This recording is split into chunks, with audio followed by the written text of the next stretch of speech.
Ninjago's big bad, the greatest villain to ever plague the land, the ultimate conquering ever-present evil, the Overlord. Kind of sucks as a villain. I mean, I'm not going to act like he's this completely terrible character with no redeeming qualities whatsoever and he'd ruin the show or whatever, because he's not. I can name plenty of things I like about the Overlord. For one, his designs are consistently really good. From the uncanny possessed Garmadon design from Season 2 to the Crystal King design from Season 15. Outside of that Sensual design, I really don't know what the Wild Brain animators were thinking with that one. The Overlord has had pretty consistently great character designs. His powers have been really cool. His voice performances, whether it's the crystallized version or the Season 2 and 3 version, have always been absolutely stellar. But I think as a villain, he's kind of just a bit of a wet fart. Just for context, the Overlord is the Ninjago villain. Especially in Crystallized, they place this massive emphasis on the idea that the Overlord is basically the final boss of Ninjago. You know, whatever story they have in the works at the minute, it always comes back down to him. Now, the Overlord is characterized as a very soulless character. He's basically the embodiment of evil in the world of Ninjago itself. And I'm not talking like the metaphorical stand-in for evil's presence in the story or something. He is literally walking evil incarnate. Now, to Ninjago's credit, it's pretty hard to make this kind of villain compelling. The Overlord, by design, is not really meant to have that much of a personality or motivations of his own. As mentioned before, his only character trait is basically just evil darkness. So it's very hard to make the Overlord compelling from an actual characterization front, because evil darkness is basically every other Ninjago villain, but these guys also have motivations and actual personalities. What's really annoying about this in particular for me is that in Crystallized, they tiptoe around the idea of giving the Overlord an actual motivation, but just don't go through with it. In the 13th episode of Crystallized, A Sinister Shadow, the Overlord pitches his evil plan to Harumi by basically saying that he doesn't want to destroy Ninjago as much as he just wants to destroy the balance, as the balance of good and evil is the thing that causes all the conflicts that happens throughout the show. So, destroying the balance of good and evil in the Overlord's eyes will basically lead to eternal peace through darkness and force. Which, I'm just gonna come right out and say, is a really good idea for expanding the Overlord's character. The issue is, that's not really what happens. See, the peace through darkness thing that the Overlord pitches to Harumi in episode 13, as Crystallized goes on, it becomes more and more apparent to the viewer that what the Overlord told Harumi about forging peace through darkness was a complete lie. Just something he said to get Harumi on his side and further his own goals of destroying everything. Throughout the runtime, whether it be attacking the city, turning the civilians into zombies, it becomes more and more apparent that peace through darkness is not something the Overlord's interested in.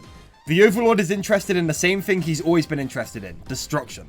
Harumi herself even realizes this when the Overlord starts bragging about killing civilians. It was I who corrupted the Great Devourer and set him against you. So, unfortunately, even though Ninjago has had multiple chances to flesh out the Overlord's motivations and why he does the things he does, Ninjago's never really leapt at the opportunity to pursue fleshing out the Overlord's character like that. You know, it's been very content with just keeping him as being a very basic embodiment of evil darkness villain. And whilst I can only enjoy characters like that so much, I'm not going to sit here and say that that is an inherent problem with the Overlord's character. My core issue with the Overlord's character is this whole eternal conqueror, pure evil darkness thing is not convincing in the slightest. Making a comparison to the Zelda games here, take Calamity Ganon from Breath of the Wild as an example. Calamity Ganon is a recurring manifestation of hatred and evil in the world of Hyrule that returns time and time again, every few thousand years. Overlord fans, does this sound familiar to you? Now, the reason I think Calamity Ganon works as an antagonist in Breath of the Wild is because so much of the game is about how Calamity Ganon killed all of Link and Zelda's friends. Like, Calamity Ganon personally has took things from the player. That is what makes him a captivating antagonist. That is what makes you want to defeat him at the end of the game. Because Calamity Ganon has killed basically everyone the main character knows. In the spin-off game to Breath of the Wild, Age of Calamity, they create an alternate timeline where Calamity Ganon didn't kill anyone. When this aspect of Calamity Ganon's character story was taken away, there was absolutely nothing to this character. He turned from being an incredibly hateable force of evil who took absolutely everything from the player to being kind of a wet fart of a villain. Do you see where I'm going here? The only way to make these kinds of pure evil villains really work in my eyes is for them to be actively taking things from the heroes. You can't sell me on the whole pure evil eternal conqueror angle when they never actually take anything. Harumi, for example, who doesn't have to contend with being a pure evil antagonist, has killed so many people over a character's run, all whilst being a teenage girl with no elemental powers. Just let that sink in for a second. The kill count of the ultimate eternal conqueror and primary enemy of the entire land of Ninjago itself. His kill count is outdone by a random teenager with no elemental powers. And that is my central issue with the Overlord's character. It is impossible to sell me on this angle they're trying to do with the Overlord when he refuses to do anything. Like, I'm sorry, but I just can't take him seriously as the embodiment of all evil in the world. And that wouldn't be as much of a problem if he had like an actual personality outside of being pure evil, but he doesn't. They come really close to rectifying this in Season 3 by having Zane have to sacrifice himself to defeat the Overlord. If this death stayed permanent on Zane's end, I wouldn't have any issues with the Overlord's character, really. If the Overlord came back after Zane sacrificed himself to defeat him, there would be actual weight there. There would be a reason for the heroes to want to defeat him beyond being a big evil conqueror scary man. We'd have some genuine personal stakes and reason to hate the Overlord. Now, don't get me wrong, I'm not saying that character deaths automatically make a story good because it's dark or whatever, because I think that's a really dumb take. Stories can absolutely be good and have emotional weight without any kind of character death whatsoever. But when you're trying to sell me on a pure evil conqueror, you kind of need him to be taking things from the heroes. If you're going to go out of your way to write a character whose whole gimmick is to have no personality whatsoever and be pure evil, you need to make a big effort to make me hate this character, otherwise I have no reason to care about him getting defeated. And I know people are going to mention it in the comments. In episode 29 of Crystallized, they make the reveal that the Overlord corrupted the Great Devourer. I'm sorry, but this isn't enough for me. All Crystallized does here in making this reveal is slap a giant Overlord label on two separate characters' actions, Harumi and the Great Devourer. I'm sorry, but randomly making the Overlord tangentially related to the actions of two much better and more compelling antagonists is not enough to sell me on this guy being the central antagonist of the entire show.